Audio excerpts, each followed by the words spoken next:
प्यारे दोस्तों नमस्ते। आज की हमारी इस वीडियो में हम आपके लिए देव उठनी एकादशी की व्रत कथा लेकर आए हैं, तो कथा को पूरा जरूर सुने। एक समय की बात है, किसी नगर में एक राजा था। उसके राज्य में प्रजा बहुत ही सुखी थी।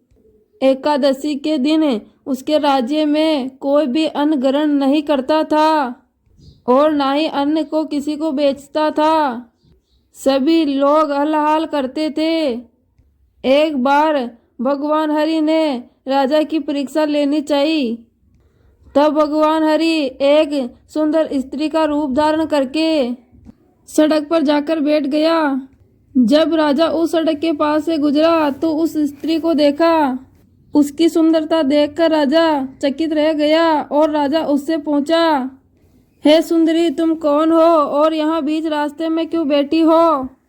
सुंदर स्त्री बने भगवान बोले, मैं बेसहारा हूँ। इस दुनिया में मेरा जानने वाला कोई नहीं है। मैं इस संसार में किससे सहायता मांगू? राजा पहले ही उसके रूप पर मोहित हो चुका था। तो राजा ने उस सुंदरी से कहा, तुम मेरे साथ मेरे महल में चलो और मेरे साथ मेरी रानी बनकर रहो। राजा की यह बात सुनकर सुंदरी बोली कि मैं तुम्हारी बात मान लूंगी, लेकिन राज्य का अधिकार मुझे सौंपना होगा।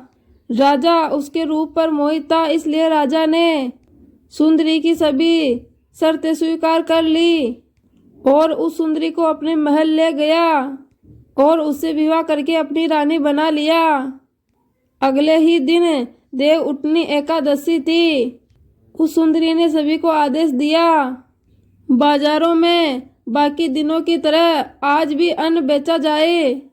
और उसने महल में मांसाहारी भोजन पकवाया और उस खाने को परोस कर राजा को खाने के लिए कहा। ये देखकर राजा ने कहा, रानी, आज देव उठनी एकादशी है, आज तो मैं केवल हलाहाल ही करूंगा।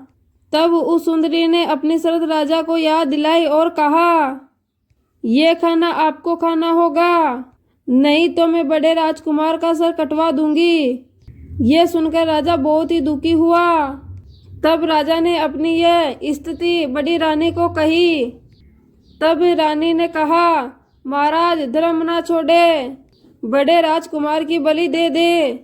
बेटा तो फिर मिल जाएगा, लेकिन धर्म नहीं मिलेगा। ऐसा कहकर बड़ी रानी रोने लगी। तभी बड़ा राजकुमार वहां आ गया। बड़ी रानी की आंखों में आंसू देखकर राजकुमार ने रोने का कारण पूछा। तब बड़ी रानी ने राजकुमार को सारी बातें बता दी। यह बात सुनकर राजकुमार बोला, मैं अपना सिर कटवाने के लिए तैयार हूँ। पिताजी के धर्म की रक्षा जरूर होगी। राजा दुखी मन से राजकुमार का सिर देने के लिए तैयार हो गया। तभी वो सुंदर स्त्री के रूप में भगवान विष्णु प्रकट होके अपनी सारी असली बात बताई। हे राजन, तुम इस कठिन परीक्षा में उत्तीर्ण हुए हो। भगवान ने प्रसन्न मन से राजा को वर मांगने के लिए कहा। राजा बोला, हे प्रभु, हमारे पास आपका दिया हुआ सब कुछ है। आप हम पर अपना आशीर्वाद बनाए रखें और हमारा उद्धार करें। तभी उसी समय वहां एक विमान उतरा। राजा ने बड़े राजकुमार को अपना राज्य सौंप दिया और उस विमान में बैठकर राजा परम धाम चला गया।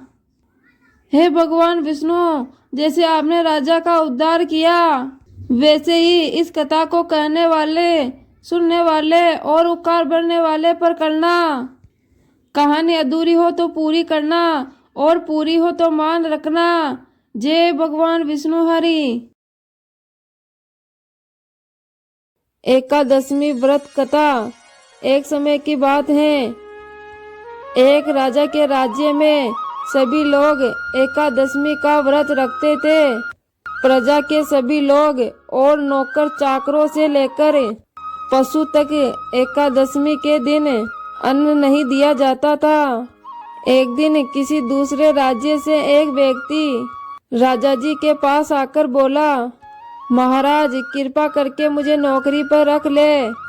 तब राजा ने उसके सामने एक शर्त रखी, ठीक है, मैं तुझे नौकरी पर रख लूंगा, लेकिन रोज तो तुझे खाने को सब कुछ मिलेगा, लेकिन एकादशमी को अन्न का एक दाना भी नहीं मिलेगा।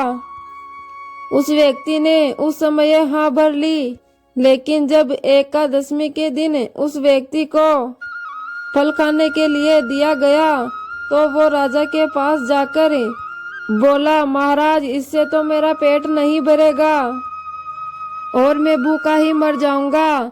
आप कृपा करके मुझे अन्न दे दो। तब राजा ने उसे शरत की बात याद दिलाई, लेकिन वो अन्न छोड़ने को राजी नहीं था।